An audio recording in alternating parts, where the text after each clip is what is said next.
Good afternoon, everyone. Welcome to Certificate Course in Dialogue Studies, Week 12, Session 1. We have with us today Ambassador K P Fabian, and he would be talking on dialogue and conflict resolution, a diplomat's perspective. Ambassador K P Fabian served in the Indian Foreign Service from 1964 to 2000. He was Ambassador of India to Finland, Qatar, and Italy. Post-retirement, Ambassador Fabian has been active with NGOs, corporate bodies, and academia. He is currently a professor at Symbiosis University and Indian Society of International Law. He is also on the guest faculty of the Geneva School of Diplomacy and International Relations. We welcome you, Ambassador. We're very happy to have you here. Before we begin, I will just mention the participants to switch on their cameras, please, because it is always good to have an interactive session. Ambassador, you have 2 hours to conduct the session, and you can conduct it however you want. There would be a question answers. You can have it in the middle, or you can have it at the end as you prefer. With that, I hand over the floor to you. Thank you. Thank you, Pragya, for that very cordial introduction. Good afternoon, dear scholars. I've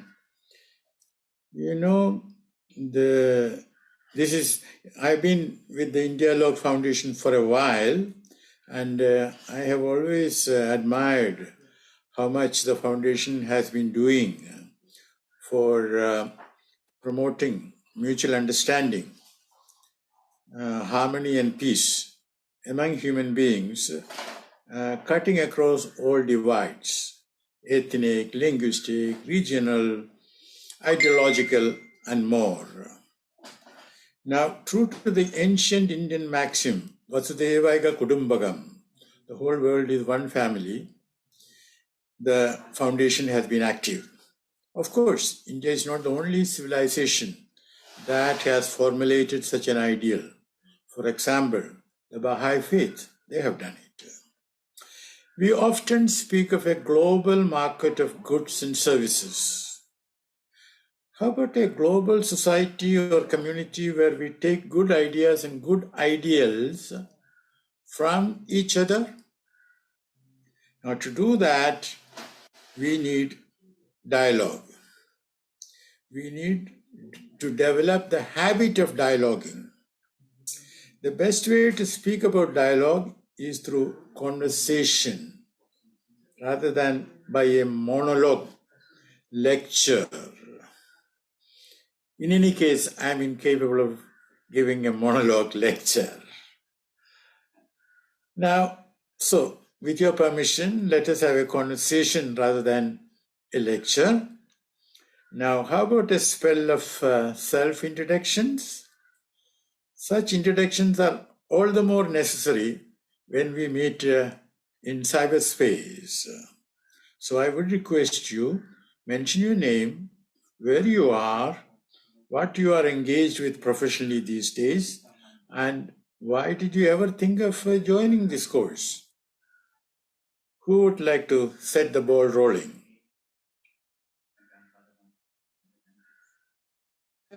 Hello, Ambassador. My name is Arafat Ahmad Bhatt, and I am from Kashmir actually, and presently I am doing my PhD from Jawaharlal Nehru University from the Russian and Central Asian Studies. My work is, during my MPhil, I did my work on BRI and its implications on Central Asian state and society. And in my PhD now, I am working on cultural implications of Central Asia on Kashmir only. Thank you. Thank you very much. So I have joined this Indian Dialogue only because since I am dealing with the Sufism, interfaith, and Buddhism, so I want to know some of the tidbits, how if next year I'm going to visit Central Asia, so how I'm going to deal with my interviewers, I'm going to deal with the different society and the people there. So I think this would be very helpful since you are an ambassador, so this would be more important and quite helpful. Thank you very much. Thank you. I do certainly envy you. You have chosen a subject which is of enduring interest. Reshmi, you can go next. Thank you, sir. Thank you very much. Hello, very good afternoon. Great opportunity to listen to someone who has been diplomatically engaged. So we were really looking forward to hearing from someone who would have really gotten into convincing people officially. So I am basically an academic. And so I have been teaching as a visiting faculty with Mumbai University. Right now I'm taking a break and trying to complete my thesis. And I have taken interest to get into this course for two reasons. One is that I hail from a conflict region itself, and my thesis is based on that place. So I really wanted to kind of include something in my thesis which would really enable to engage this conversation that I have had with my field, and see if there is something that will be engaging with regard to my field and this study. The second is that I am a practicing Buddhist.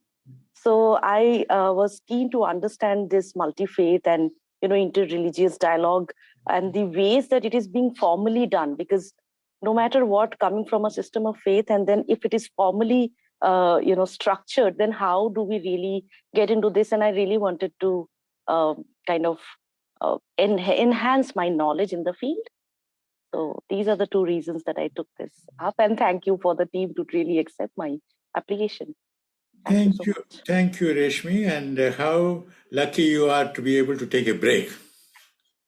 Not all of us can take a break. Yeah, it has been long due, and I think I was harsh on myself. Yeah, thank you. Thank you.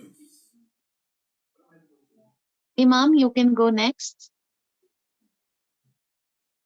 Hello, everyone. Hello, sir. It's an honor to meet you, Sir Ambassador. I'm from Bangladesh. I hope you can hear me, because my internet here, I can hardly see the video in here. So if you hear me, it's okay.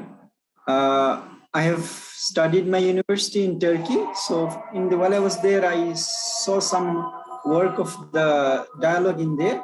So now I'm back to my country, Bangladesh. I'm working in one of the Turkish schools. So in here, I have met many Turkish people, also many other Far East, those Turkmenistan, Kazakhstan, those people in here.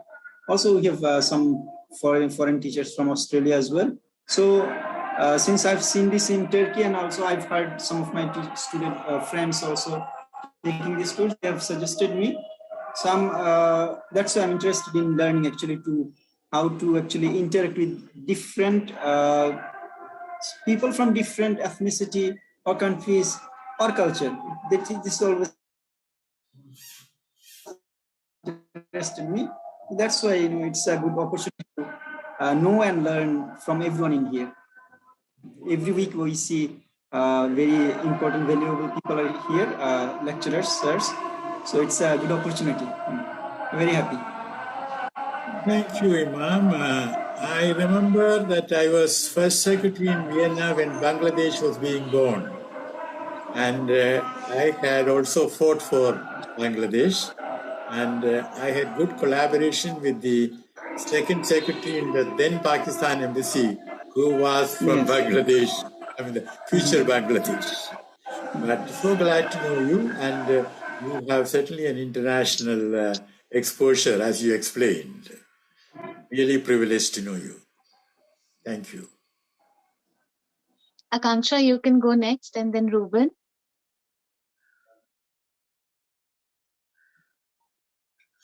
Hello everyone. Can you just let me know, do I need to give just introduction, or actually there was this construction going on. I was just looking for a place, so I just got now the place. Can you just let me know what is the? Yes, you have to introduce yourself, what you're doing professionally, and what inspired you to join this course. Okay. So hello everyone. So I'm Akanksha. I'm a research scholar here in IIT Bombay, and I'm working on the field of environmental philosophy.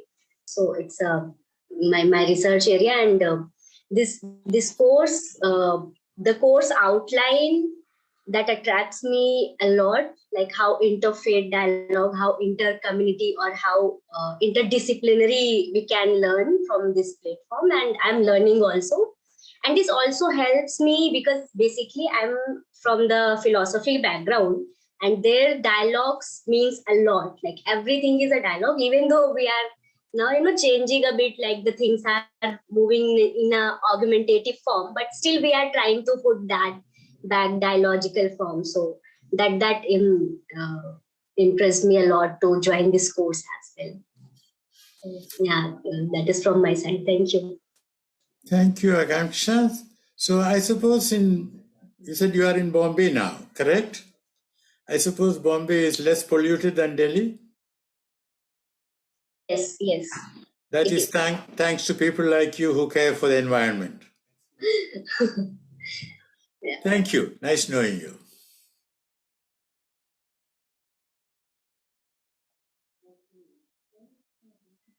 Ruben, you can go next.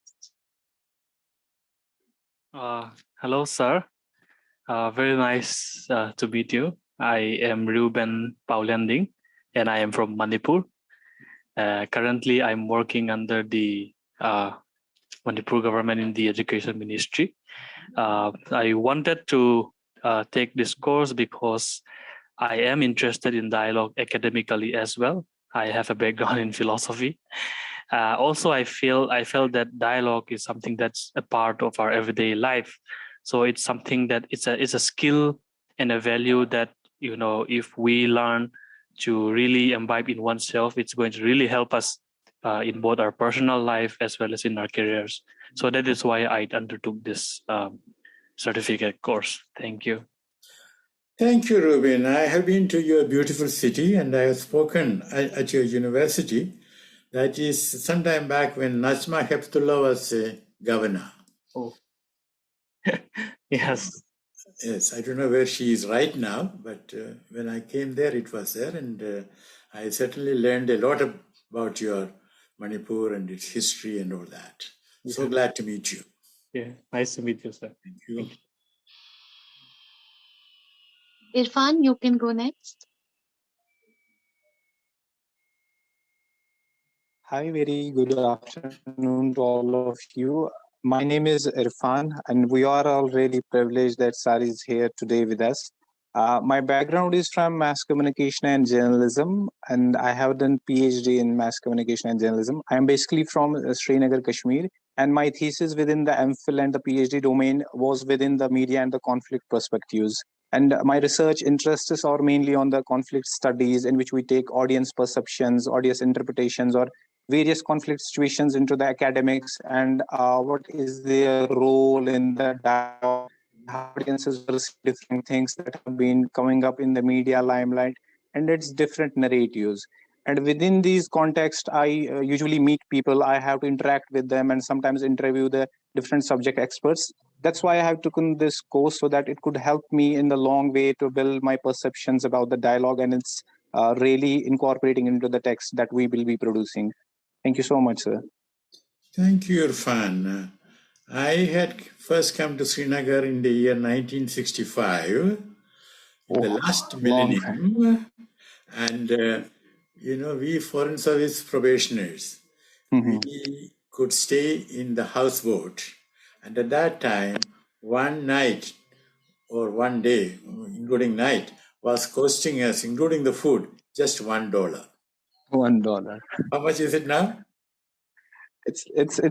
Now the things have been changed up a lot. Since at that time we used to have a visa, then we can visit the Srinagar. Now it's a different scenario. Okay, things change. Nice Things attend. to hear. Thank you so much. Honored, really, sir. Thank you. Thank you. I think some might be late, so you can maybe start your session, Ambassador. They will join, I think, late. So. Okay, thank you, Pragya, for enabling all of us to meet each other. Now, dear fellow seekers of dialogue, as we contemplate the current predicament of humanity, and the brilliant prospects it has. It is difficult not to recall a passage from Charles Dickens. It was the best of times. It was the worst of times. It was the age of wisdom. It was the age of foolishness. It was the epoch of belief. It was the epoch of incredulity. It was the season of light. It was the season of darkness. It was the spring of hope.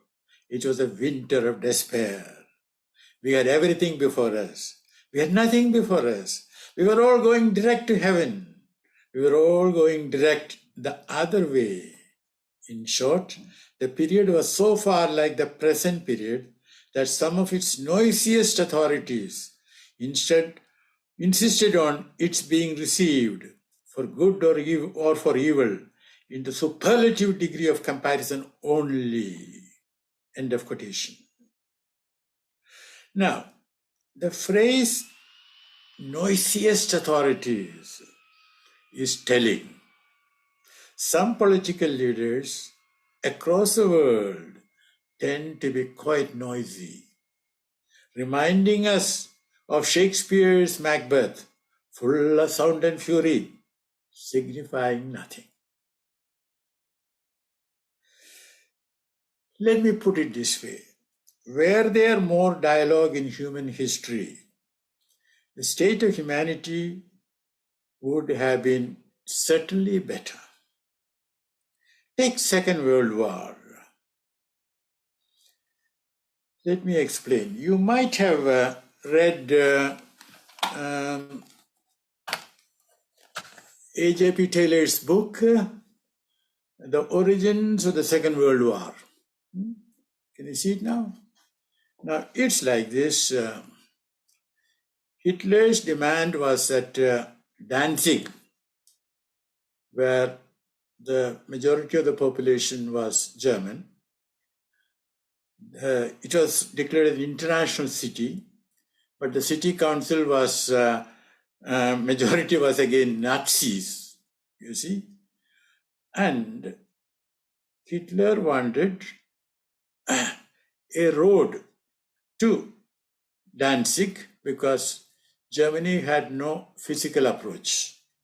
You see, it was with Poland. So Hitler wanted two things. One is that he wanted Danzig. Second is that he wanted a road. And for that he said, let's have a referendum. As a matter of fact, both London and Paris in substance had agreed to it, but Poland was being difficult. But Hitler for a long time said, I won't talk to the Poles. I'll talk only to France and Britain. And then things were hotting up because Hitler had been telling his generals to be ready for war on such and such a date. Then he had to go on changing the date. Then on the mark my date, 29th of August, 1939, Hitler said that he was prepared to talk to Poland and that Poland should send a plenipotentiary by the 30th of August. Well, as a matter of fact, France was pressing for it, but London took time and London asked Poland to send a plenipotentiary only after the date was over. That is, by 7 p.m., 30th of August. Can you imagine that? Anyway, Polish Foreign Minister Beck, he was not at all going to take it seriously. He refused. Then, at some point, Poland asked its ambassador, Lipski, to go to the Foreign Office. So Lipski called up the Foreign Office, German Foreign Office, around, we are 31st August, around 11:30. Then hours later, in the afternoon, the Foreign Office called back, are you coming as a plenipotentiary? Because that is what Hitler had wanted. So he said, no, I'm coming as ambassador. There was no further conversation. And by 11:30-12 that night, Hitler reconfirmed his orders for starting the invasion of Poland by 4:30 a.m. on the 1st of September. The point I'm making is that if Poland had decided to enter into a dialogue, I'm not saying that Poland should give up this or that, but if Poland had decided to enter into a dialogue, then the course of history would have been different, at least to the extent that the Second World War would not have started. Because as we know, what happened was that 1st of September, Poland was invaded. On the 3rd of September, Britain gave an ultimatum to Germany, you better withdraw. If you don't withdraw, we shall be compelled to declare war. So technically, the Second World War was declared on the 3rd of September. So this would not have happened on the 3rd of September if Poland had agreed to discuss things, or rather, I'll come to the distinction between a dialogue and discussion later, if Poland had agreed to have a dialogue. Because, sometimes in history, to figure out what has happened, we should also figure out what might have happened. We all can recall Blaise Pascal's famous saying, had Cleopatra's nose been shorter, the whole face of the earth would have been different. Mark Antony would not have fallen in love with her. And even before that, Julius Caesar would not have fallen in love with her. And then maybe Mark Antony would have been the emperor instead of Augustus Caesar. You see? So these, what shall I say, what might have been, these are good thoughts necessary to understand what really happens in history. Now, what exactly is dialogue?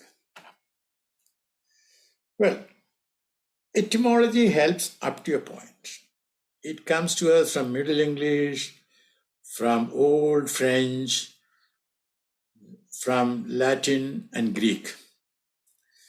Dialogos and dialoguer, to speak, Francais, dialogue. So it actually means conversation. Okay? Converse with. You see, it's actually a conversation. That is, we talk to each other, Now, if you look at, I've got a map here, which I will send you. Sorry, my inability to project it right now. In fact, you don't have to take down any notes. I'll be sending you my complete notes. I want your full undivided attention. See, if you look at the number of times the word dialogue is mentioned in writing, in literature, you will find that it was mentioned, from 1800 onwards, it was coming down. By 1914, it had come down. Then it increases, and by our century, the 21st century, it sort of picks up again. So that is, we talk more often about dialogue. But does it mean that there is real dialogue more often? I doubt it. But let's see. Now, dialogue and debate, they are different. Why? Because, you see, the word debate, débattre en français, comes from a word battere, that means to beat. Because in a debate, we try to refute each other. We are not talking to each other. We are talking at each other to convince the audience that I have better arguments than the other guy. So again, dialogue is not a debate. is not even a discussion, because discussion comes from the Latin discutere, which means to dash to pieces, agitate, strike, or shake apart. Okay? So discussion and dialogue are different. Now, I have got a draft definition of dialogue, which I shall read out, but I would request all of you to refine it. So let me read out. Dialogue is a joint effort by the parties concerned at understanding each other, figuring out the common interests, figuring out the differences, and jointly working out a compromise on the basis of give and take, conducted in an ambiance of mutual respect, a sense of fairness, and mutual consideration. Okay? So I would request all of you to refine it further. Now, dialogue takes place in a certain context, so we always have to look at the big picture. We have seen what happened with Poland's obstinacy and what happened with Cleopatra's nose. Okay? Now, I want to ask you a question. Does any of you hold the view that governments always act with wisdom? If any of you hold that view, raise your hand. Always act. That is the proposition I am making. Does any of you agree with it? Well, I don't see anyone agreeing. So do I take it that all of you agree that governments can act foolishly? Well, this should not be surprising, because what is government? Government is us. Some of us are in the civil service, some of us are political leaders, some of us are peace builders, some of us are working in the NGO sector. So it is human beings who are exercising the power of the government. Now, there is no human being under the moon who is infallible, who does not make mistakes. So governments do make mistakes. Now, in this context, I want you to, if you haven't read it already, I want you to read a book, The March of Folly by Barbara Tuchman. You see, I'll just read out a brief paragraph from her book. You know, she didn't have a PhD. She was sort of technically a housewife. And when she wrote books, professional historians pounced upon her. How can she write? She's not an academic. Well, to my mind, she was a true historian. Okay, let me read it out to you. A phenomenon noticeable throughout history, regardless of place or period, is the pursuit by governments of policies contrary to their own interests. Mankind, it seems, makes a poorer performance of government than of almost any other human activity. In this sphere, wisdom, which may be defined as an exercise of judgment, acting on experience, common sense, and available information, is less operative and more frustrated than it should be. Why do holders of high office so often act contrary to the way reason points and enlightened self-interest suggests? Why does intelligent mental process seem so often not to function? That is the end of quotation. Now, when we look at our world, well, it's difficult not to agree with Barbara Tuchman, isn't it? Now, look at the turmoil in the Arab world, known also as the Arab Spring, a phrase coined by Professor Mark Lynch of George Washington University. In fact, he called it Obama's Arab Spring. Why?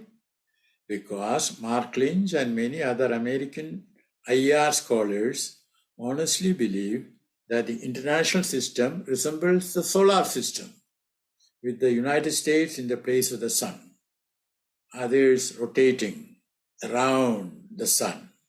You see? Now, very quickly, let us look at what happened with dialogue during the Arab Spring.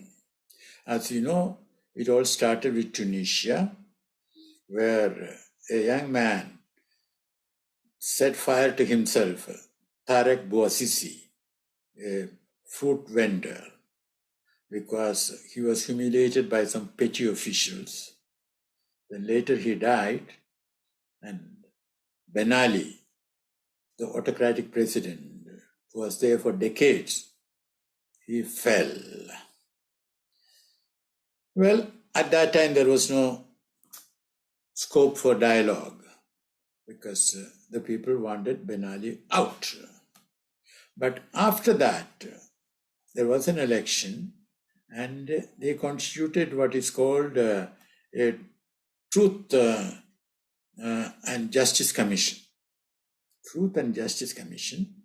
And the head was Sihem Ben-Sedrine. Sihem Ben-Sedrine. She was a human rights activist and she did a lot of work. Despite, all the obstacles in the way. They won't give her the papers and things like that. Well, she did the work.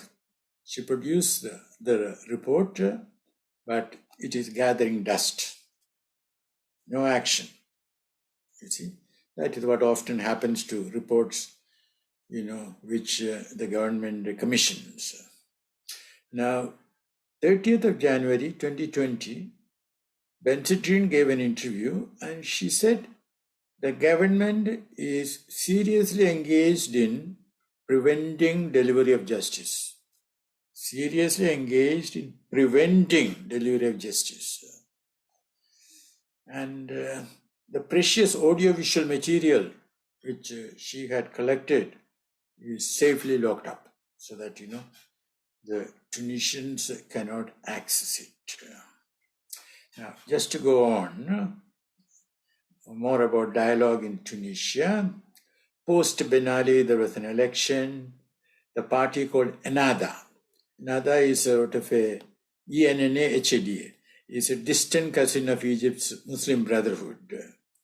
They were the single largest party. They formed a coalition and it was doing well.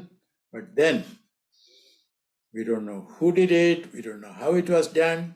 Two critics of Ennahda-led government were killed, one after the other. So there was naturally an agitation. The government is not able to protect political leaders. Then the Ennahda agreed to leave office and the technocratic government was put in. And that government arranged for a national dialogue, which was a very long national dialogue. And they came out with a constitution, easily one of the best in the Arab world. So at that time, we thought, well, Tunisia is going to be a success story. And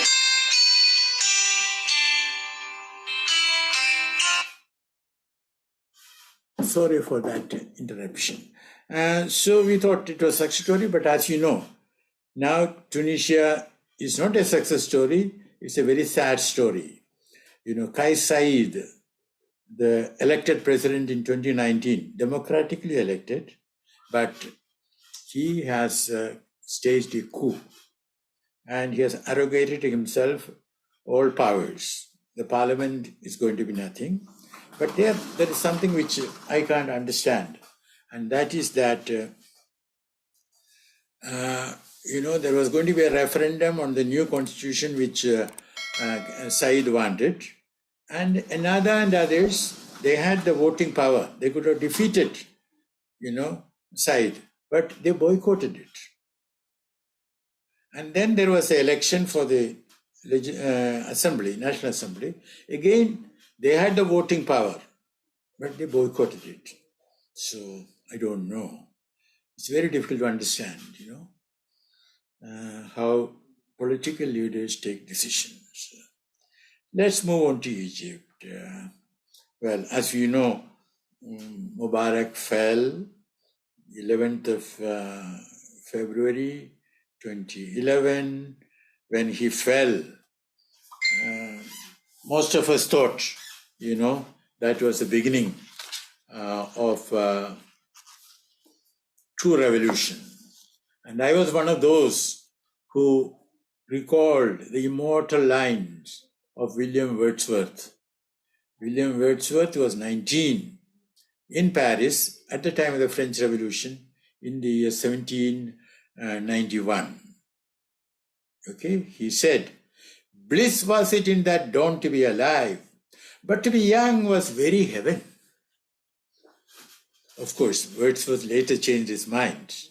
That is a different matter, but that was what some of us felt. If Egypt, the largest population-wise country in the Arab world, if it's becoming a democracy, well, that's a big, big thing. Well, then what happened? Well, there was a dialogue between SCAF, Supreme Council of Armed Forces, and the Muslim Brotherhood. And they got into a bargain. Both were insincere, but I don't want to go into details. SCAF was able to outwit the Muslim Brotherhood because the democratically elected Morsi was brought down by SCAF by arranging a sort of a manufactured agitation. Okay. Now, let's move on to Syria. Bashar al-Assad had every opportunity to engage in a dialogue when it all started, but he didn't do that. Then what happened? The external powers stepped in. They started arming and financially supporting their particular group of rebels. Saudi Arabia and Qatar, for example, supported different groups, you see. Then the Arab League came out with a proposal, and Bashar al-Assad, he agreed. He agreed to stop the violent crackdown, to withdraw tanks from the streets. Can you imagine having tanks on the streets? Release the prisoners and start a real dialogue with the opposition. Well, the next day, 23 were shot dead and more killings. Well, the League, Saudi Arabia was leading the League, gave a warning, no change, and then Syria was banned from the Arab League, suspended rather. Well, my view, is that neither Saudi Arabia nor Bashar al-Assad was serious, sincere. It is important that, those who enter into a dialogue should be sincere. In fact, in my book, The Arab Spring That Was and Wasn't, there is an entire chapter on the search for peace, sincere and insincere. This is in the context of Syria, you see. Just very briefly, Kofi Annan, former Secretary General of the United Nations, he was the first peace envoy. He was the joint envoy of United Nations and the Arab League. Now, in the eyes of Bashar al-Assad, being a peace envoy of the Arab League was a disqualification. Anyway, you know what Kofi Annan did? He organized a conference in Geneva that was called the First Geneva Conference on Syria, 30th of June 2012. Who were the participants? United Nations, League of Arab States, P5, the permanent five of the Security Council. Turkey, Iraq, Qatar, European Union. Nobody from Syria. And the conference came out with a communique on, clear steps for the transition. You see? Of course, it didn't work out. But let me ask you, if you hold a conference on Syria, and if you come out with certain proposals which you expect to be implemented, if you did not have anyone from Syria, neither from the government, nor from the opposition, how can you expect your proposals to be implemented? Tell me.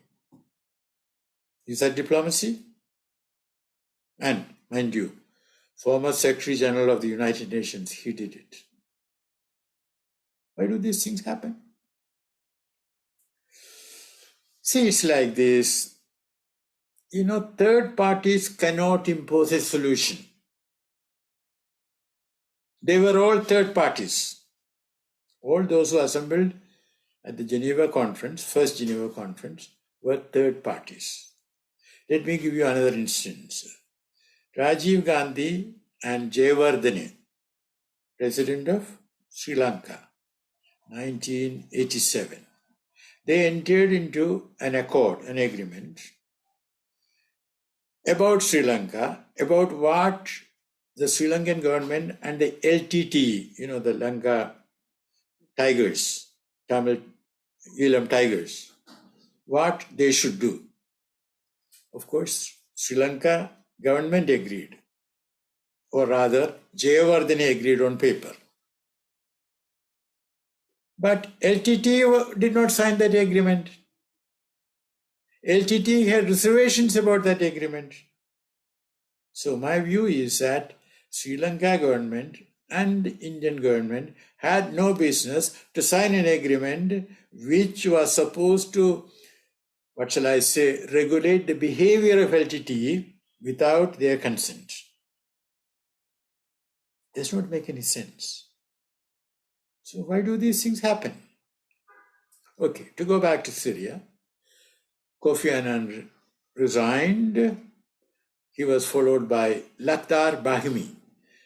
He was from Algeria. He was foreign minister for many years and a veteran UN diplomat. He also failed. At that time, John Kerry, Secretary of State from the United States, and his Russian counterpart, Lavrov, they got together. They had the second Geneva conference. There, first, the Secretary General of the UN invited Iran. You see, because Iran had gone to Bashar al-Assad's support in a big way in Syria right from the beginning. Iran agreed to come. But then Saudi Arabia objected.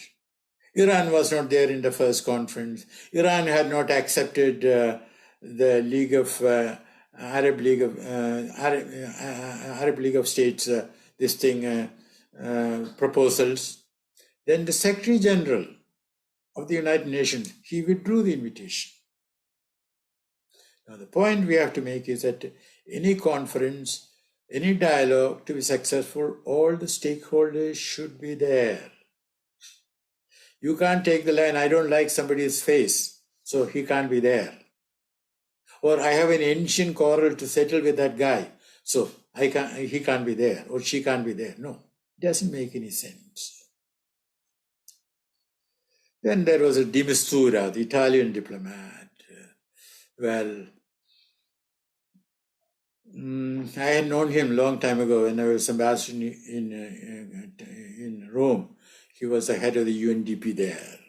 Clever person, good person.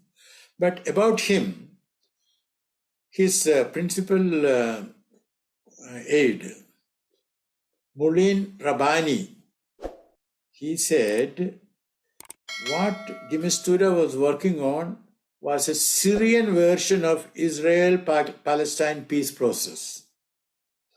A peace process which existed only in the minds of the diplomats involved,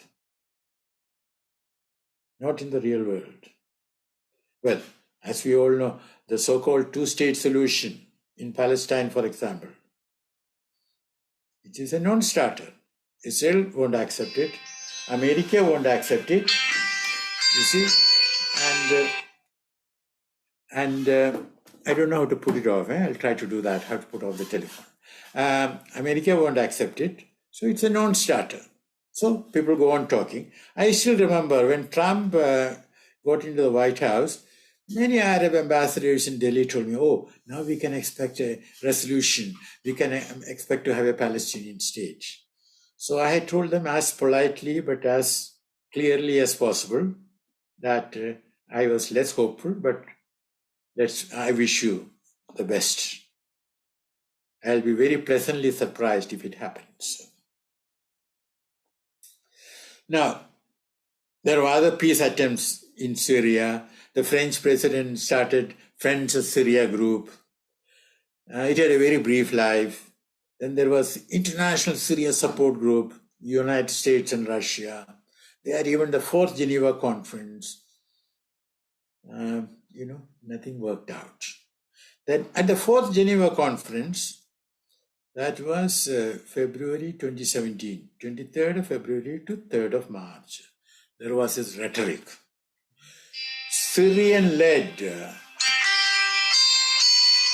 Syrian-owned transition. Remember the words, Syrian-led and Syrian-owned. And everybody pledged, Syrian-led and Syrian-owned. But the same people who are interfering, same people who are adding fuel to the fire.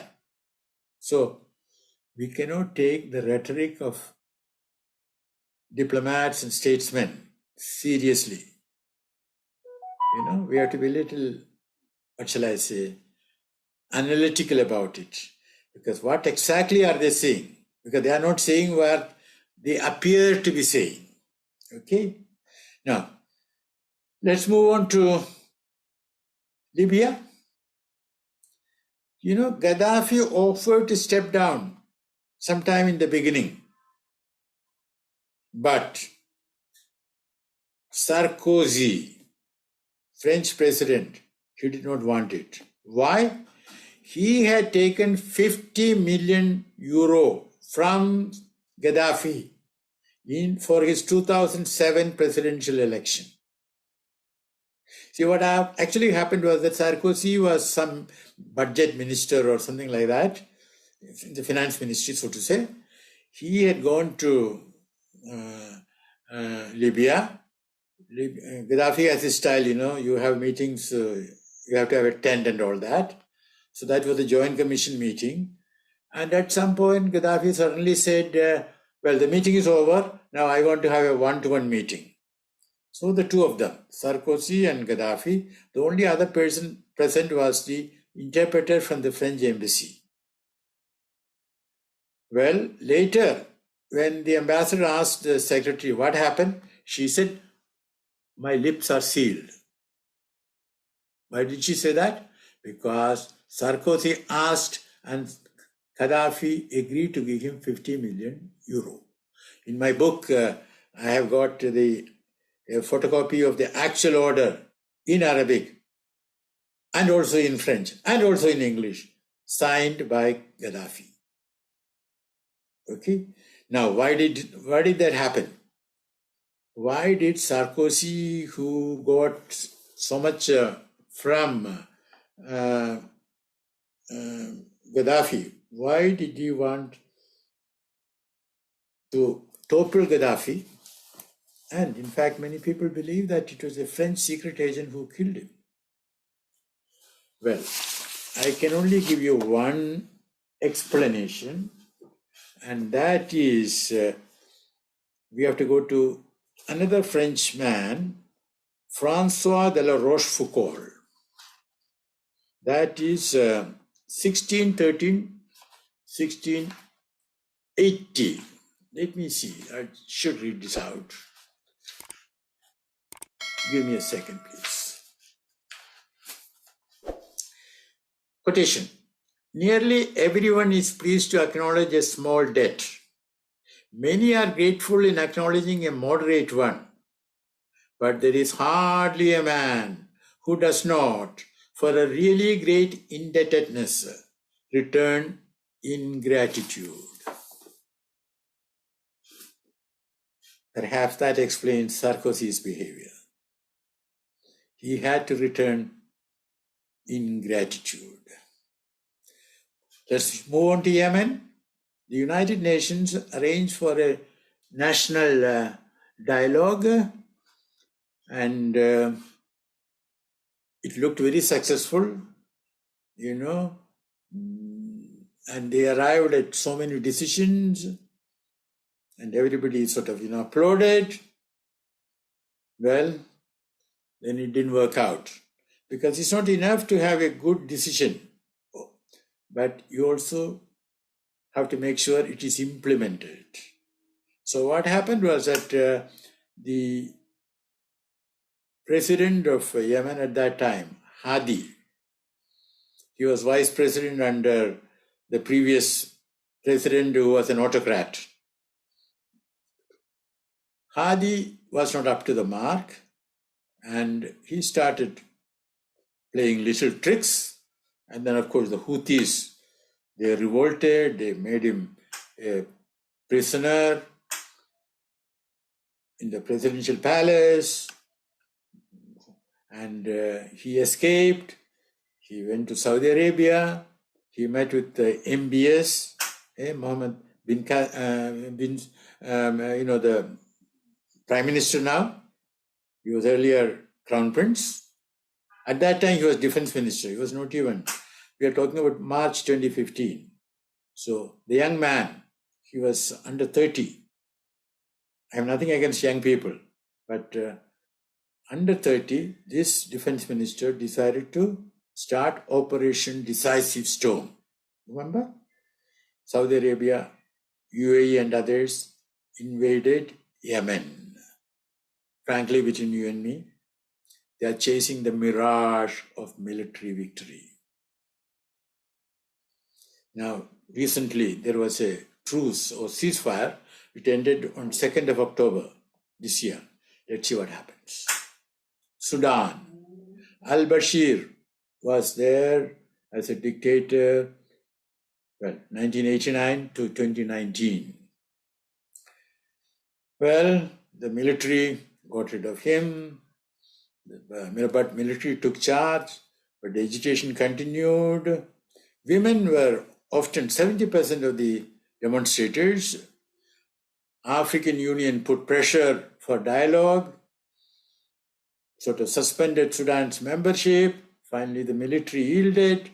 There was dialogue between the military and the civilian leadership, and the civilian prime minister took over with a mixed military civil council above the government.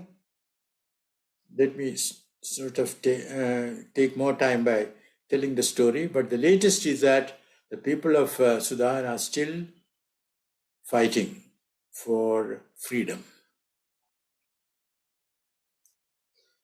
So the success of the dialogue there was temporary. Now, let us look at the United Nations, because the United Nations is the largest organized dialogue effort in history. Okay? Now, the preamble, which you know so well. We, the peoples of the United Nations, determined to save succeeding generations from the scourge of war, which twice in our lifetime has brought untold sorrow to mankind. And then it goes on. And to reaffirm faith in fundamental human rights, in the dignity and worth of the human person, in the equal rights of men and women of nations large and small, to establish conditions under which justice and respect for the obligations arising from treaties and other sources of international law can be maintained, and to promote social progress and better standards of life in larger freedom, and so on. So, as I said, the United Nations till now is the largest dialogue promoting organization. Now, the basic purpose of a dialogue is to prevent a war from breaking out, or to bring an end to that war as early as possible by means of a settlement which is fair to all concerned. Peace and justice. You cannot have peace without justice, and you cannot have justice without peace. Now, has the UN delivered? No and yes. No, because the Security Council, which is charged with the responsibility of maintaining international peace and security, has failed more often than not. Whether it was a Korean war, whether it was the China war, whether, other big conflicts, the UN has not delivered. We'll come to the reason why. So, I would like you to look at the United Nations in three parts. I'm not dividing the United Nations into three parts, but looking at it from three angles. So we have the first part, the General Assembly, which is toothless, and the Security Council. Okay? The Security Council, as we know, have not delivered. The reason being, there are these P5. So nothing gets passed if one of them has a difference of opinion. Now, what is the background to the P5? The background is that even before the Second World War ended, Franklin Roosevelt, the President of the United States, he wanted another international organization to succeed the League of Nations. And Roosevelt decided that the whole world should be disarmed with only 4 policemen carrying weapons. Who are the 4 policemen? United States, Soviet Union, United Kingdom, and China. Well, when Churchill was told about this, he was sort of scandalized. China? But Churchill is very street smart. He knows how to bargain. So he told, through his aides, he told Roosevelt, I have some reservations about China, but I will accept China if you will accept France. Mind you, France at that time was not even fully liberated. Well, Roosevelt agreed. And when the matter came to Stalin, he was outraged. An Asiatic power sitting in judgment upon us, Europeans? Well, Stalin also knew how to bargain. So he bargained over some of the text material in the charter. You see? So that is the story of the P5. Now that happened in 1944-45. How many years? You can calculate. The world has changed. So there is a good case for reforming the Charter of the United Nations and reforming the Security Council. But will it happen? Well, I doubt whether it will happen in my lifetime, because I don't think the P5 are serious about it. And though they might rhetorically say, we support India's, coming in as a member of the Security Council and all that, but they don't mean it. See, what is said is not often what is meant. Okay, now the second part of the United Nations, that is the Secretary General and the Secretariat. Now the Secretary General sends his peace envoys, Yemen, Syria, Libya, and elsewhere, and often they have done good work. They have not always succeeded, but something, it is not their fault. You can take the horse to the stream, but can you make it drink?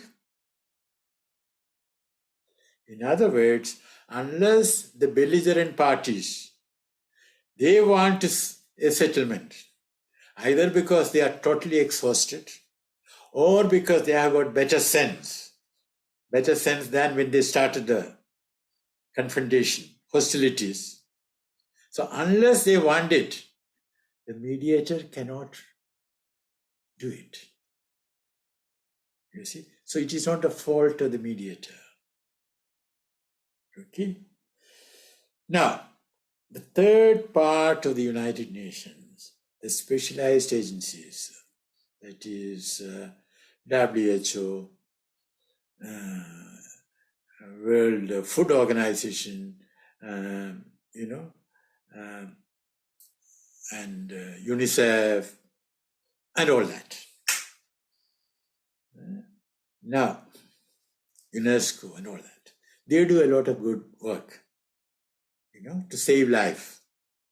For example, you take Iraq, which was under the sanctions. In fact, I honestly feel sanctions are one of the atrocities which the Security Council has committed.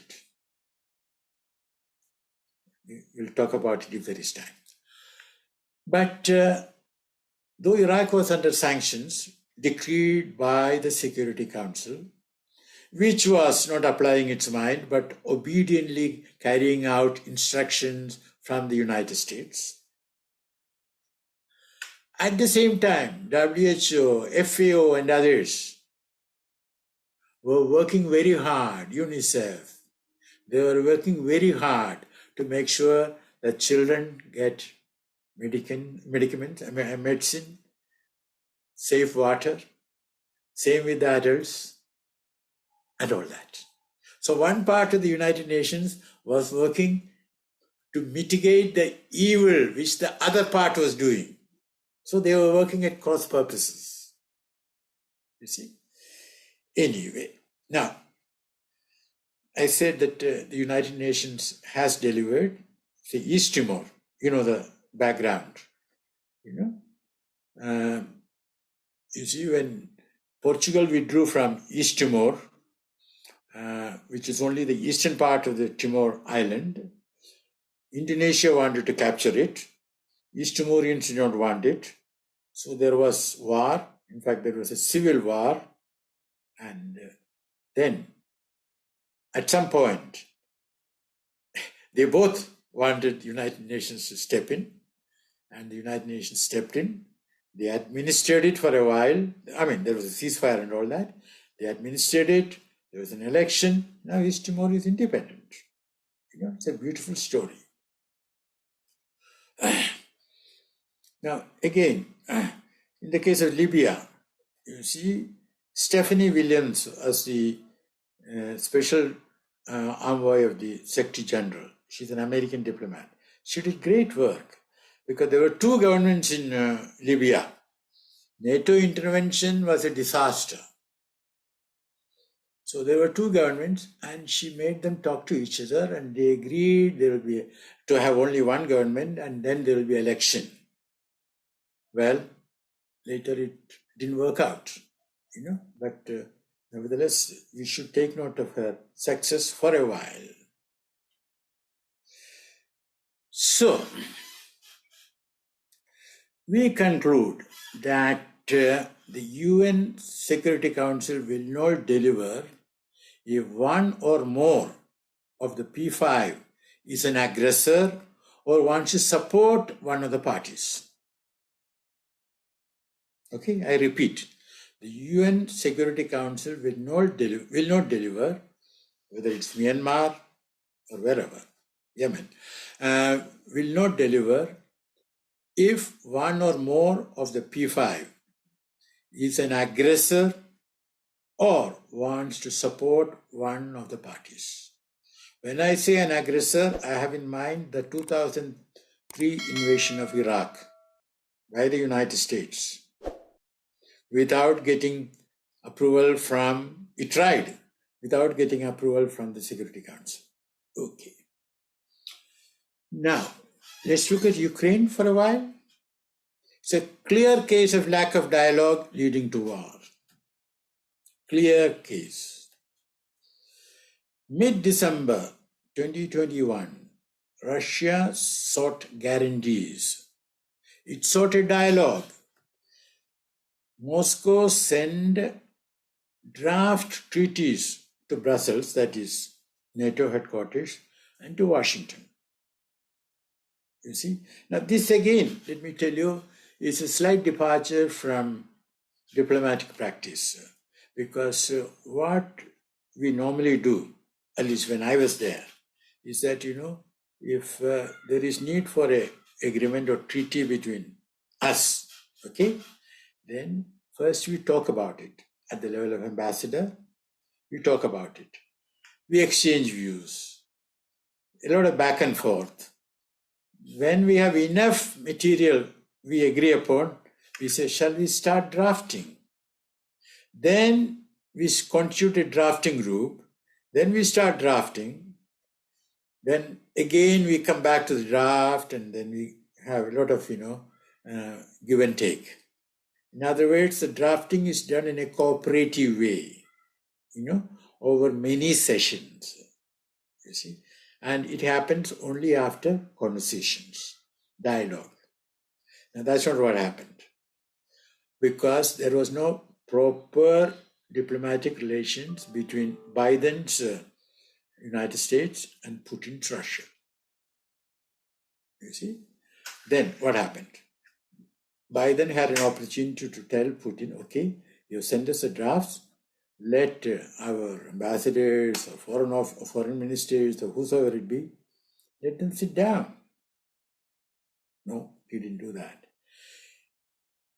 He immediately said publicly, every country, NATO has an open door policy, and every country has a right to apply, so Ukraine has a right to apply. Now, he was absolutely, less than honest.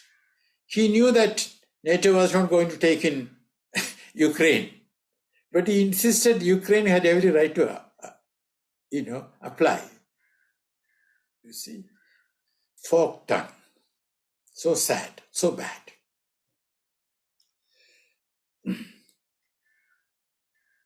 Now, what is the crux of the matter? You see, to understand what's happening, I'm not supporting what Putin did. Invasion is an invasion. It's against the charter. It's against international law. But we have to look at the big picture. Why did it happen? You see? To understand what is happening, it's good to go back for a while to the Cuban Missile Crisis, 1962. The CIA was trying to kill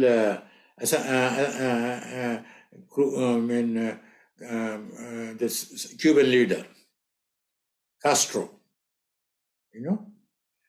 They even used to give him a ball pen, which if you use for somehow you can get poisoned.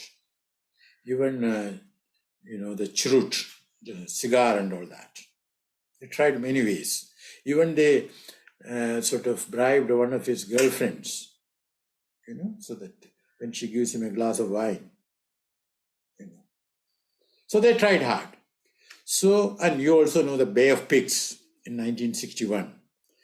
Some Cuban exiles plus the CIA arranged forces, special forces, they landed up Bay of Pigs in Cuba, hoping that all Cubans will, join them in revolting against Castro. But that was a total disaster. So Castro asked Khrushchev, please help me, send some missiles. Well, much against his will, Cuba sent them, Khrushchev sent the missiles. Americans came to know later. And then Kennedy said, you cannot have missiles because it is too close to my territory. In other words, Kennedy said correctly that Cuba cannot have Soviet missiles in its territory because it will endanger the safety of the United States. Now, the logic of Putin is the same. There cannot be American missiles in Ukraine. It is too close to Russia. Same logic. Only thing that between you and me, Russians are not very good in explaining their position. You see? But that is the essence. And then, of course, the NATO went on expanding, contrary to the promise given to Gorbachev in 1991, when he agreed to the unification of Germany. Then it was said there won't be any NATO troops in East Germany. You see? And obviously it applies, it implies not only in East Germany, but, close to the Soviet Union. You see? Okay. So there is a lot to it. I was just wondering, well, let me just, a few points before we have a little break, And another thing is that it does not make any difference whether Ukraine is in NATO or not, because on the 10th of November, 2021, Ukraine and the United States signed a treaty, a charter on strategic partnership. I'll give you the text, where Washington guaranteed Ukraine's territorial integrity against Russian aggression. In so many words. You see? So, and also after 2014, after Crimea was taken over, on that also, Putin had solid national security reasons for doing that. I agree that he violated law, but he had very strong national security reasons, because the Russian Navy wants warm weather ports. And they were there in Crimea in 1783, the year of the Treaty of Paris, which recognized the United States as an independent state. Okay. Anyway, so what is happening is, Russia's fears about what America is doing in Ukraine. So this is what is called Thucydides' trap. Thucydides was a historian who wrote the Peloponnesian War between Sparta and Athens, where he said, that it was the rise of Athens and the fear that this instilled in Sparta that made war inevitable. It was America's, putting in plain English, making it possible for it to put missiles in Ukraine, which made Putin violate international law and invade Ukraine. So, in short, to succeed dialogue, certain conditions, sufficient and necessary, had to be met. I won't take time. You can figure out the difference between sufficient and necessary. The two sides should want to agree on a ceasefire. They should respect and have confidence in the mediator. The mediator should be seen as impartial and honest, and the mediation should be confidential. Apart from the United Nations, there is the OSCE, Organization of Security and Cooperation in Europe, which is quite active. About the League of Nations.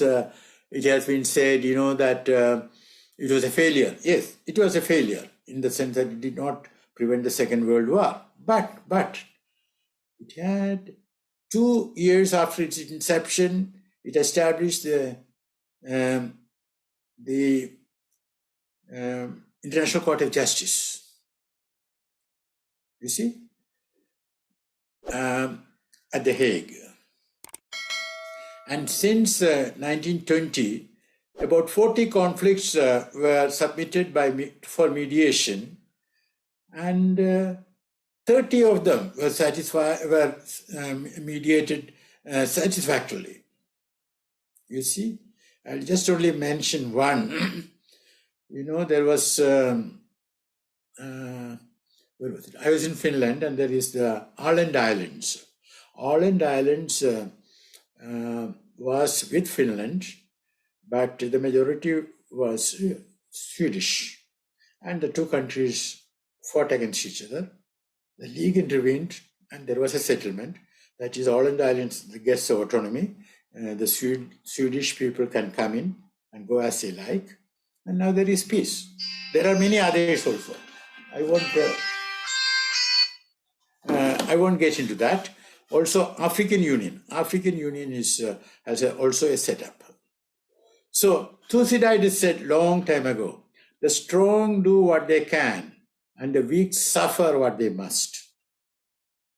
That was said, well, probably 23 centuries ago, a little more than that. Now, my question to you is that, is Thucydides still right in the 21st century? Okay. Now, let me stop here. Let's have a break of 5 minutes so that you can formulate your questions. I've got a few more things to say, and then we can have questions. So, thank you for coming back, and I should share with you that I have succeeded in putting my phone on flight mode. Okay, now I just want to tell you one more thing before taking questions, and that is that there's a manual for UN mediators. Okay, and this is based on advice from UN representatives and envoys, special envoys. This is published by UNITAR, United Nations Institute for Training and Research, which is in Geneva.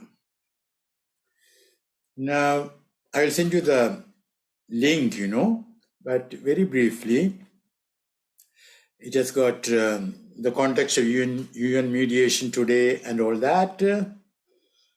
And it has got a lot of good advice. And at some point, they give a detailed account of mediation. It has to be a problem-solving approach. You know what I mean? See, what we have to understand is that people take positions, but what they really do want to do is to take care of their interests. Now, the ostensible position taken by them may or may not tell you about their interests. So you as mediator, have to talk to them in such a way that you find out what their interests are, not the stated positions. You see? And another thing is that, to engage in conversation, there has to be respect for each other. Let me tell you a true story. I was Joint Secretary Gulf, and the UAE ambassador, United Arab Emirates ambassador, came to me.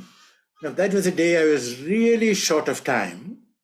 So, unlike what I normally do, I was at my desk, and the ambassador came and sat opposite me, and he handed over to me a note verbal or an aid memoir. The story was that a Indian cook named Patel had killed the whole family, Indian family, in Dubai, and he ran away to India, and he is in Gujarat, and he should be sent back to face justice. And the aid memoir contained, very disturbing photographs, of a body lying with blood oozing and all that. It was terrible. So all that the ambassador told me, and he said that my government will be grateful if the culprit is speedily sent back to the United Arab Emirates to face justice. Then, it occurred to me that I was, as a host, I was less than courteous. because however busy I am, there is no excuse for being less than courteous. So I told the ambassador, let's go and sit down, the sofa part of the room, and I pressed the bell and asked for some tea also. Well, the moment he sat down, the ambassador changed his tone. He said, Excellency, I don't believe that this poor cook killed everyone. So I said, why? Oh, he's so tiny. And the man he's supposed to have killed is so strong, so tall, and all that. I don't think the cook would have done it. Then he said, but please, don't tell anyone that I told you. Okay. So I got a little more out of him. And then, something? Our government, the IB, Intelligence Bureau, and the government of Gujarat, they were putting pressure on me. Why don't you send him back? What's your problem? And it just happened that the chief secretary in Gujarat was the batchmate of my foreign secretary. So So the foreign secretary said, why don't you send him back? What's your problem, Fabian? So I said, I'm just working on it. I will send you a note. Well, meanwhile, IB told me, well, I was a little Machiavellian. I asked him, do you think he can be tried in UAE? Well, can he be tried in India? So he said, no, he can't be tried in India. Now, before asking them, I had read the IPC, which says that an Indian who has committed any offense in India or outside India can be tried in India. An Indian may commit an offense even on the surface of the moon, but he can be tried in India. So I got an IB note saying that he can't be tried. So then I got from the Chief Secretary of Gujarat an affidavit in Oxonian English, mark my words, Oxonian English, not signed by this poor Patel, but with his thumb impression. In other words, the guy who can't sign, even in Gujarati, has, given this affidavit in Oxonian English. And not only that, the murder takes place every full hour. 10 o'clock, 11 o'clock, 12 o'clock, like that. So I had enough material. I said that this affidavit, one cannot trust it. The fellow, he doesn't know what he has given his thumb impression to. And I don't think murders can take at the full hour 5 times. Then I also had got in touch with the father of the lady who was killed. He came and told me that he doesn't believe so. Then I made further investigations. This lady was coming to Delhi 16 times a year. Now, none of her parents was ill. Why was she coming? I came to know that she was working on behalf of sending money, hawala. She was working on behalf of a hawala guy, and she was coming to settle the accounts here. And that fellow somehow concluded that she had double-crossed him. And then he said, I will show you. And he arranged for all this killing. And the poor cook, when he came for duty, people killed, he ran away, naturally. So I didn't have to send him back. But the point I am making is that, I got that from the UAE ambassador because of the trust we have in each other, and because I gave him time and space. That is when you really make people talk to you. Now, coming back, there's a lot here, so I won't take everything. There is something called the ripeness issue. Ambassador, we have 25 minutes left, so I just thought. So then let me do one thing. Let me sort of send a link to you later as part of my notes. Okay? And then you can look at it. So over to you for really tough questions. Please raise your hands and ask questions.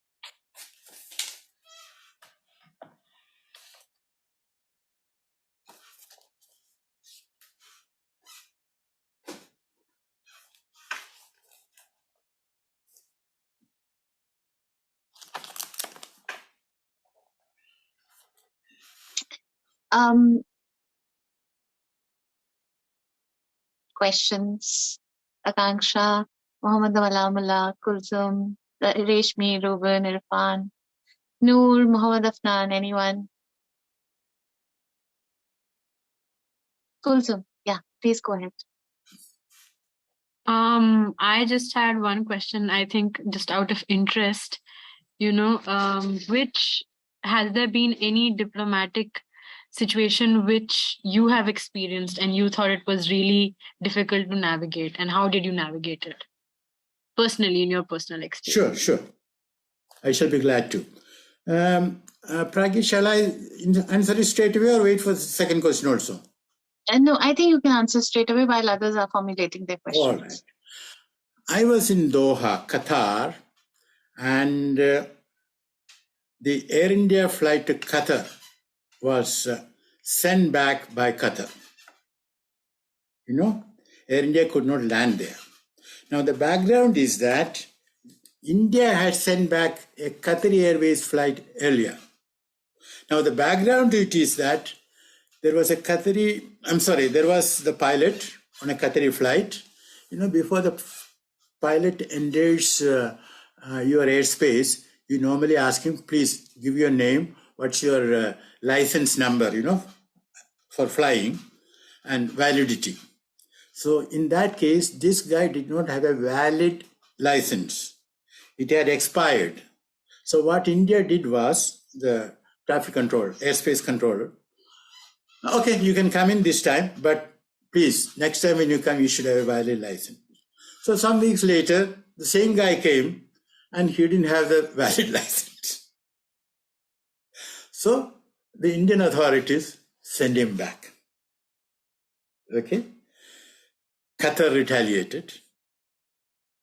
Air India flight was stopped. Well, I was going to take it up with the Qatari Foreign Office, but before that I called India. I said, listen, here is the situation. Now there are two ways. Either you can handle it in Delhi or I handle it here. But if you want me to handle it here, I'm the only person going to talk on behalf of India. No other person. So they said, no, sir, we want you to handle in Doha. All right. I said, agreed. Okay. Then I was going to seek an appointment with the foreign minister. But he summoned me. And he gave me a very angry lecture for almost 20 minutes. Why have you stopped my flight? It's against the convention, Warsaw Convention, this convention, Chicago Convention and all that. Why have you stopped my flight? We have good friendly relations and all that. I didn't interrupt him.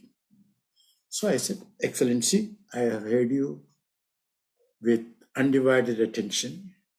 I shall convey all that to my government faithfully and promptly, and I shall get back to you. But may I be permitted to say that I was wanting to call on Your Excellency to raise another matter, and that is about my flight, Air India flight. Now please tell me, under which convention have you stopped my flight? So he said, no, but you stopped my flight. So I said, let me give you the background why your flight was stopped. You and I should agree that the pilot who is flying should have a proper license. It's obvious, no? Even for driving, you need a license, no? Okay. So this is a background. This is what happened. So that is why India did it. Well, he looked sternly at me, and I could see that there was no further conversation. So, thank you, Excellency. May I take leave of you now? I shall communicate to my government what you have told me, and I shall get back to you. Came back. Very briefly, I reported to the ministry by telephone. So they asked me what will happen. I said, wait. I called on the minister at 11 o'clock or so. By 12 o'clock, I left him. By 7 in the evening, the Director General of Civil Aviation, Qatar, calls me at my residence. Excellency, can I talk to you? I said, yes. So I said, why don't you come over? Can I come over? Yes, come over to the residence. So he came. Now his question was simple. Suppose we let your flight in. Can you give it to me in writing that our flight, you will let in our flight?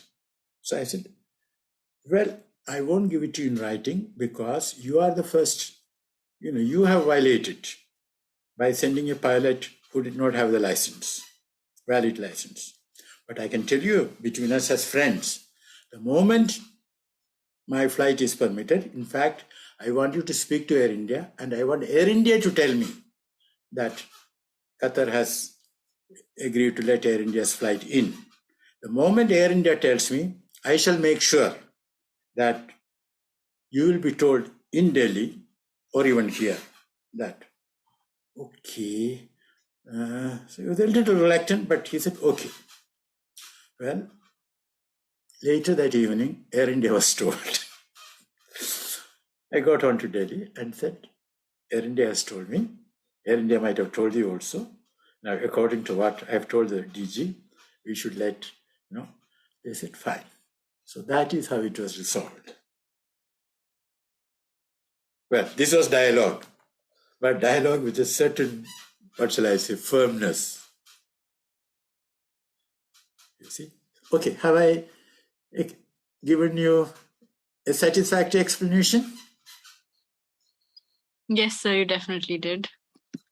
Thank you, thank you. Thank you, Kulsum, for the question. Do we have more questions or comments? Oh, Ruben, please go ahead. Yes, sir. So my question is also connected to, the question that you just answered. I think like as a diplomat, you would have been in a lot of situations where you really need to negotiate, right? Where you need to have a dialogue with people. And often these are, tough dialogues. So I want to know, like, if you have, several rules of thumb, some guiding principles that you use when you are, negotiating or dialoguing with people. Thank you. Okay, now Ruben, let me give you an example not involving another state. When I was in Canada, Canada has 4 or 5 time zones. I was in Ottawa. A lady called me from Vancouver. It was late night for me, but not for her. Anyway, whatever it is. She started crying. You should ask the Superintendent of Police in Calcutta to arrest my husband who is gone there. So she was not very coherent, but almost like a dentist, I got the story right. This guy had sold the house they were living in and taken out all their money from their joint account. And in Calcutta, he put out an ad saying that Bengali employed in Calcutta, in Canada, looking for a bride. So I told her, listen, of course I'll speak to the Superintendent of Police, but before that, let me ask you a few questions. What's your dad doing? Oh, he's an advocate. Okay. Do you have brothers? Yes. Oh, one of them also is an advocate. Great. So I said, I want you to do one thing. Get on to the telephone to them and ask them to take a boxed advertisement. It's a little more expensive. And it should be in Ahmedabad, Patrika, Statesman, and whatever other papers as appropriate. It should say, so-and-so, with his photograph, residing at Calcutta address, Canada address is missing. Anyone giving us information leading to the whereabouts will be suitably rewarded. Information may be sent to wife so-and-so, father-in-law so-and-so, brother-in-law so-and-so. Well, let me tell you, the guy came back unmarried for the second time, He sort of restored the house and restored the bank account. Whether they lived happily forever is a matter I don't know. But the point is, that atrocity which he had committed of walking out on her without telling her and taking away all that money, that was taken care of.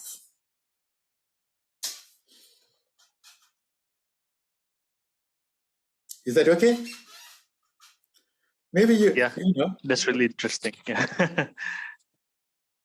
It was what shall I say? It was a legal but little different approach. That is, look for the weak spot of the guy who has committed the atrocity and hit him hard there.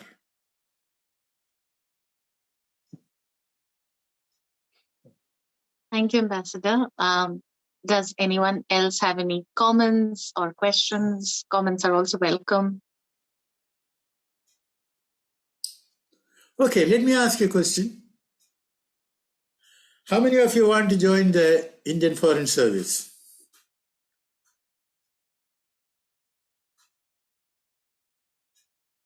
Well, I have crossed that age, but I did try to get into the administrative services. And yeah, long dream gone short. But I just wanted to ask you, during the formation of Bangladesh, you were just a fresh pass out from the foreign services training, or you were like into the services for some time already? I was, let me see, I joined in 64, so 71. 71. I put in, I was first secretary in Vienna, and you know what happened? I talked to the Vienna University, the political science people, and they came out with a thick volume of essays justifying Bangladesh's right to be independent. Then I talked to some of the students there, and they staged a dharna, sit-in in front of the Central Railway Station. I did not go and address them there. But when I was at the university, I used to speak to them. And then you know what happened? That morning, when the sit-in was there, I got an angry phone call from the counselor political of the United States Embassy. Fabian, what have you done? So I said, tell me, what have I done? What have you told my daughter? Oh, where is she? Oh, she is sitting in front of the central station. So I had to tell him, listen, I talk to a lot of young people. I did not talk to them individually, so I don't even know. You know what I mean? I may have met your daughter and talked to her, but I didn't know it was your daughter. And you know what I mean? So, and I didn't tell them to go and have the sit-in.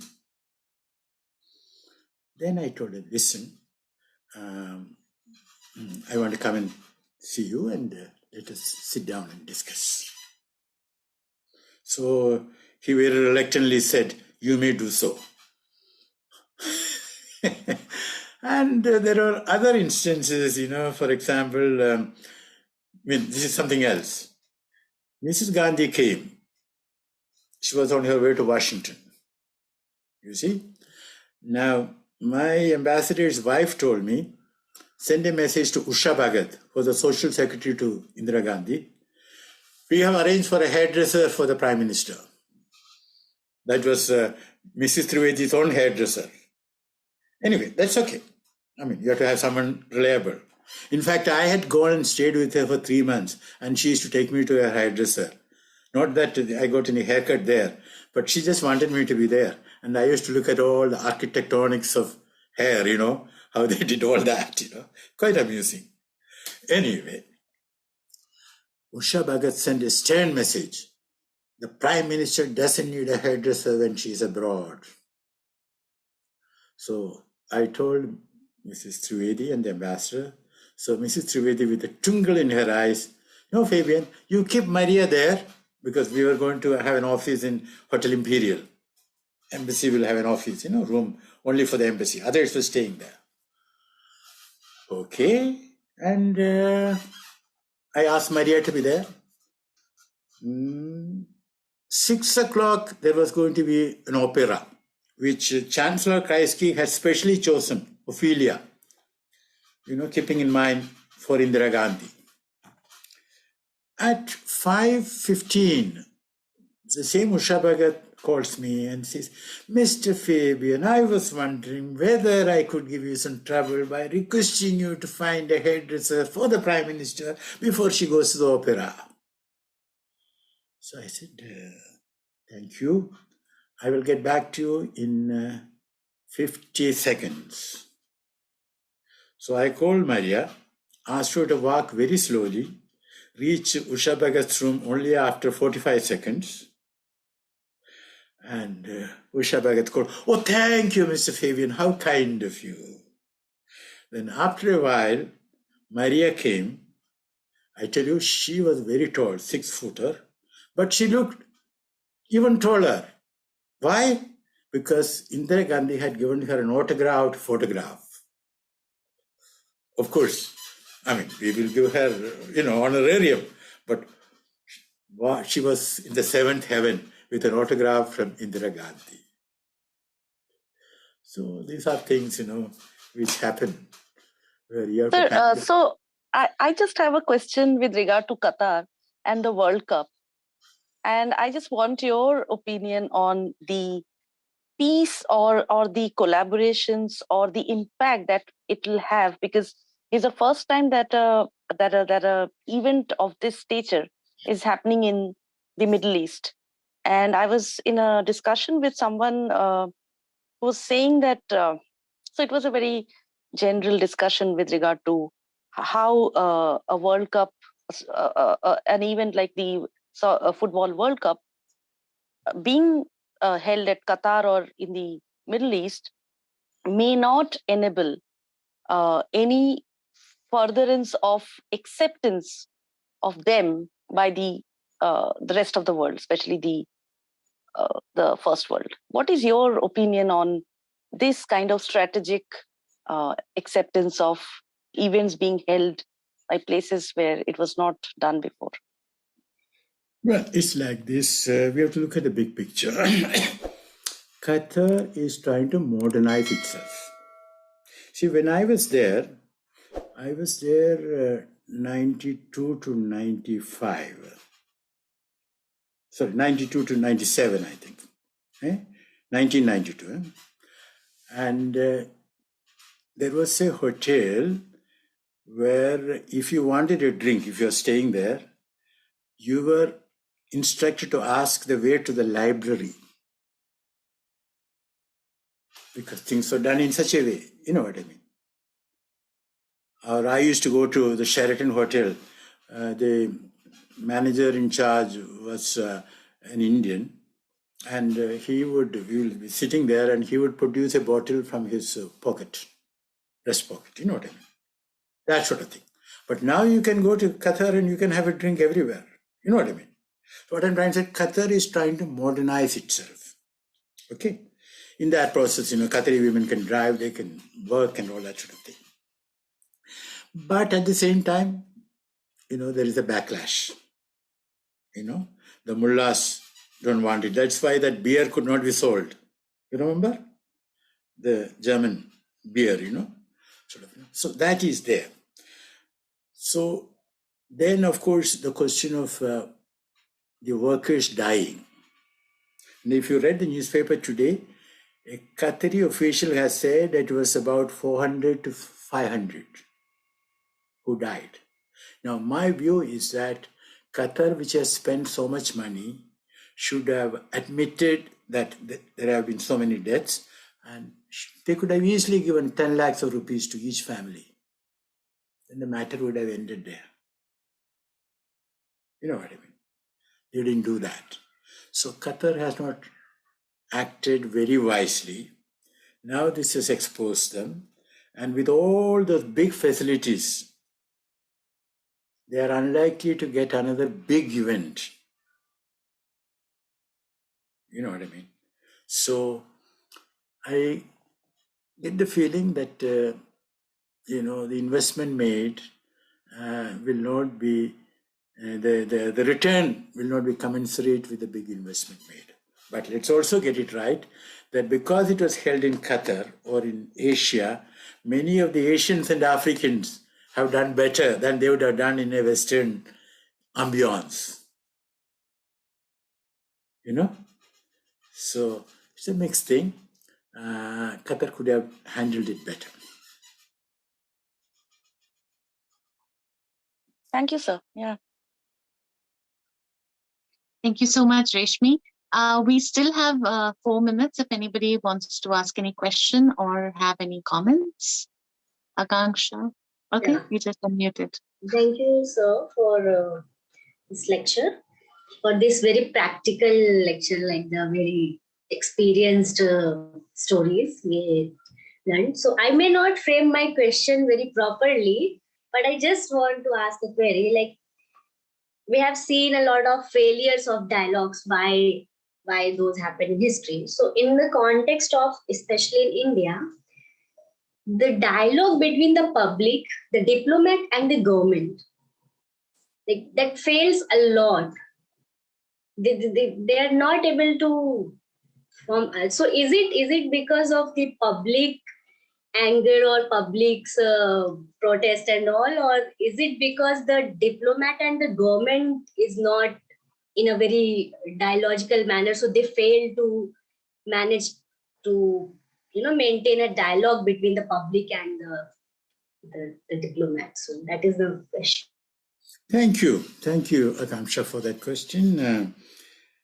Let me take you back to what Nupur Sharma, no? That lady who made some comments about the holy prophet, peace be upon him. Now, the thing is this: when she made that comment, the right thing would have been for the MEA to summon all the ambassadors from the OIC, Organization of Islamic Conference, and tell them, listen, this particular person has made that comment, but in no way represents Government of India's point of view, and we might even take action against her for speaking out in a manner which endangers India's relations with friendly countries. Okay? Now, India didn't do that. And then what happened? When our vice president was in Doha, Qatar, our ambassador was summoned. In other words, in one instance at least, the MEA has not been doing what it should be doing. You see? Again, some naval personnel have been detained in Doha. I don't know whether you read about it. People at the level of commanders. They were part of a company there, training the Qatari Navy. Now, they were taken into custody sometime in August. And it's only when one of the wives went on the Facebook or Twitter or whatever it be, then only did. No, the correct thing would have been, at the right time, the government should have said, we know of this matter. We are in touch with the Qatari government to make sure that we get access, consular access, and we shall do everything to get them released. You should not wait for these things. So on the part of the government also, there is a certain, reluctance. You know what I mean? Additionally, one should not mix up domestic policy and foreign policy, in the sense that, I agree that, domestic policy will have an impact on how you formulate. But nevertheless, when Pakistan was in floods, as I told you, I wrote saying that, we should offer. Now, I said it for two reasons. One is that it is the right thing to do. It's a humanitarian act, and you don't need any justification. But I had more than that in mind. That is itself is a, you can do that. But I wanted the road traffic to be opened. also I had in mind something else. That is, at that time it was reckoned that Pakistan would need about $30 billion worth of material, food, cement, iron, and all that sort of steel and all that to rebuild. Roads had been washed away, things like that.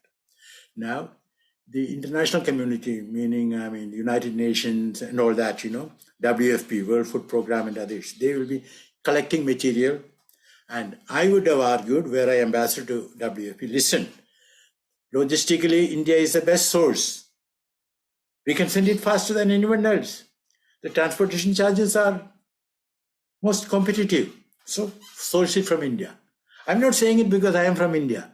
I want, as a representative to WFP, I want WFP funds to be spent in the most prudent way. So that is what. So what I mean is that you can combine idealism with good pragmatism. You see, but that was not done. Now, I wouldn't tell you why it was not done, but I have been told by some people, some of my colleagues, then, what should have been the reaction in UP, for example? Why are you sending help to Pakistan when we have people here? That sort of thing. So there you are. So there is scope for improvement. Thank you for that, sir. Thank you. Thank you so much, Ambassador Fabian. We are out of time now. So I would like to thank you for sharing such amazing stories with us. I'm sure our participants have enjoyed quite a bit and have learned in the practical sense how to conduct dialogue, especially in very tricky situations. So we look forward to your notes. I'm sure everyone would love reading them. And we're very, very happy to have you again at In Dialogue Foundation. And for the participants, if you enjoyed this session, we have other sessions of Ambassador Fabian also in the YouTube channel, Dialogue for Peace. And we hope you will give them a listen to as well. So thank you so much, Ambassador. And yes. Thank you, Pragya, for inviting me. And I have enjoyed every moment of it. And I wish my distinguished friends all that they might like to wish themselves.